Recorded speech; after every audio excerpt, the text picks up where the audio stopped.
So why is it that Vajrakuta is featuring in Newsreel 4? Well, it's because of this. It's because of this new programme, which illustrates the new developments that have been happening here. You know, we've got a new kind of FWBU centre, which is concerned with, as it says, cultivating meditation, reflection and insight through Dharma study. So, you know, really the question is why? Why study the Dharma? Yeah. You know, what's the special need to actually go to this special place, to this new FWBO centre, and study the Dharma? Well, I think there are two main areas. One's personal need to deepen one's practice, and the other reason is the development of the movement, development of the FWBO itself.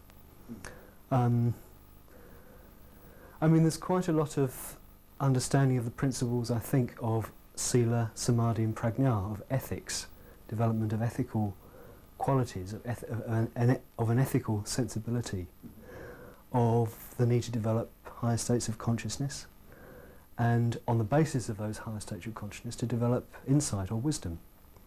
But I think what's not always taken into consideration is also the need not only to develop high states of consciousness, but also information. Just the need to actually learn the Dharma, so that when one can meditate, when one can develop samadhi, on that basis one has the information about the Dharma, the understanding of the Dharma, with which one can develop insight. So, for those reasons, I think study is very important. And then there's the FWBO itself. I think we as a movement need to have more of a collective understanding of what Bhante, what Vajrakuta has given us. I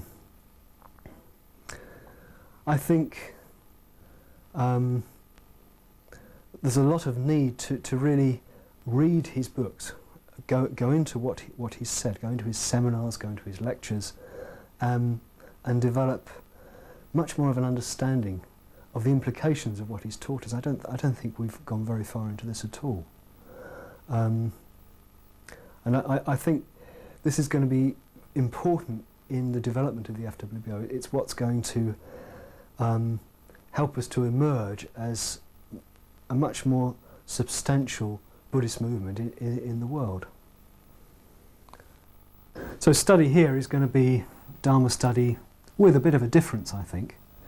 I think it's going to be based upon an excellent community, an excellent team of people who are really involved in Dharma study.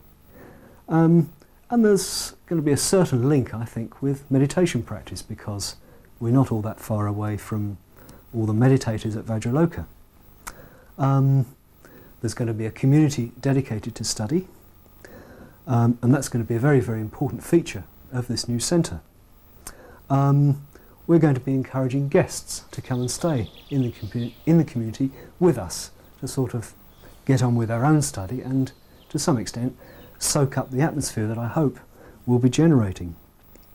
There's going to be a library.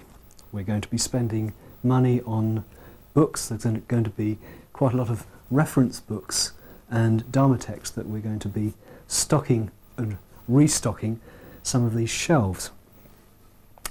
We've got building plans. We've got plans to extend what we've already done.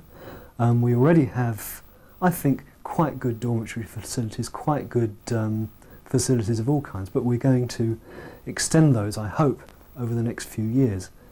There's also, I think, a very good environment here, a very tranquil and reflective environment for Dharma study in this lovely old house with its beautiful grounds.